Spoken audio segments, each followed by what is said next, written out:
2023 Obi Atiku no mandate to reclaim.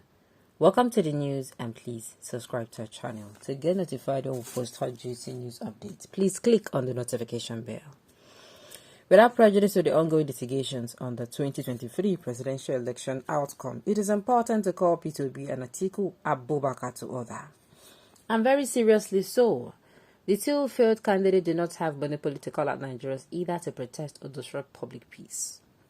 The fact that the president-elect has chosen the path of decorum and public discipline to maintain calm and quiet should not be mistaken for weakness and meekness. If Obi calls out his obedient and the president-elect calls out his butterfied, there is a likelihood that there will be a breakdown of law and order.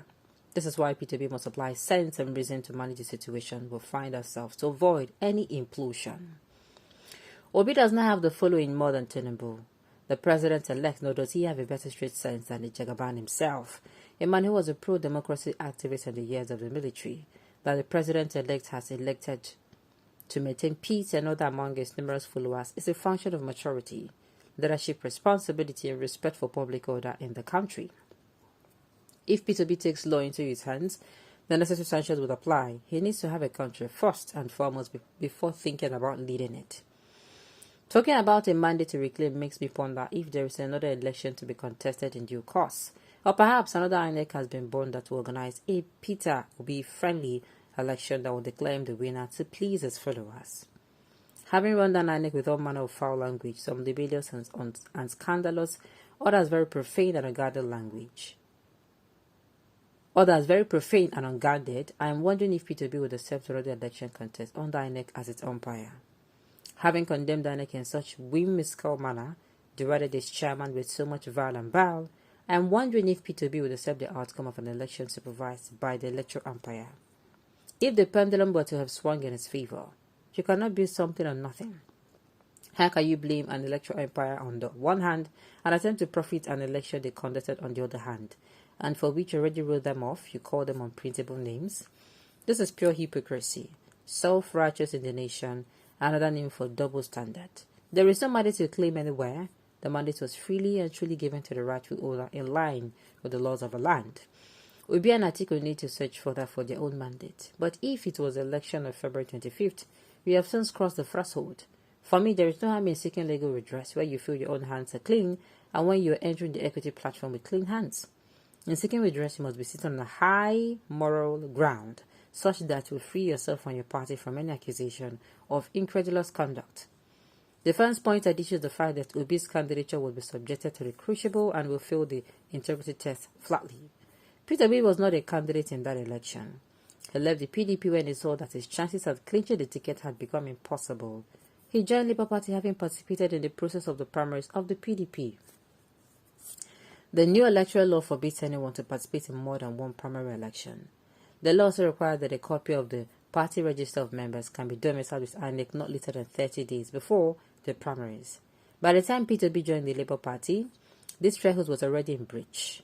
The party had submitted its register of members in line with the provisions of the Electoral Act. By that time, P2B was not a member of the Labour Party, and having emerged later as its presidential candidate without being its member has since become another kettle of fish. That would be an interested angle to the whole process of jurisprudence.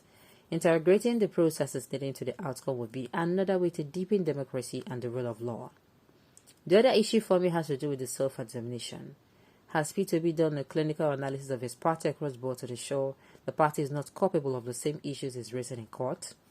From some of the amateur videos that we have seen on social media, the voting process in the Southeast raises more poses for any discerning mind than expected.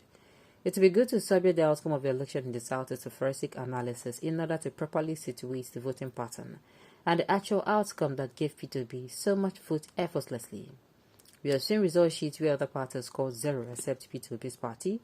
Even in Imo State that has the governor of the All Progressive Congress and Ebonyi State, the outcome reflected similar pattern. It would make sense to interrogate and forensically analyze the result in Anambra, Abia, Enugu and Imo to be sure that they were earned by P2B and its Labour Party. How possible P2B scored over 534,000 votes in Anambra State, a state that is notorious for low voters turnout at election? Its recent gubernatorial election outcome is a point of reference. By the time all those results and bogus fingers are forensically examined, P2B might come short of figure already announced. Litigations on the election outcomes are usually very Herculean, and the months ahead will be very interesting. I have only concentrated on the Labour Party because the PDP and its beleaguered candidate contended against the run of play. The zoning principle in its party constitution was too sacrosanct to be ignored. The party upper cheeks wore its conspirational garment and twisted the whole logic of the propriety of the zoning formula. At the end of the day, 5 governors of the opposition, PDP easily called the G5, pulled out their support for the PDP candidate, a rehash of 2015 scenario.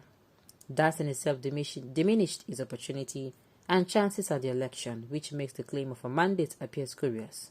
What mandates does the PDP intend to claim? How can 2 candidates be laying claim to be winner of the election they have so much complained about?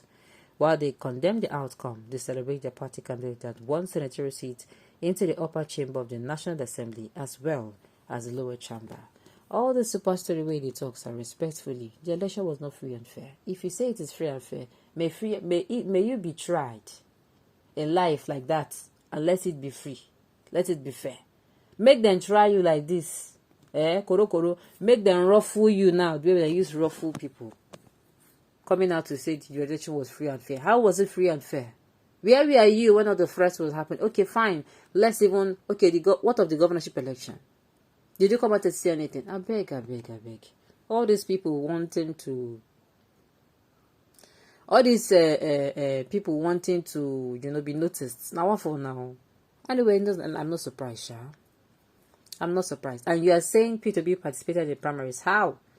He moved out of PDP before the primaries. If you're talking that, he became a member of Labour Party before, shortly before Labour Party's primary, I could say fine. But saying he was actually, he witnessed 2 primaries, that is not true. Well, I'll leave this piece. This person, doing well. Talking well at all. Alright, on this note, we have come to the end of the news. We say thank you for tuning in to listen.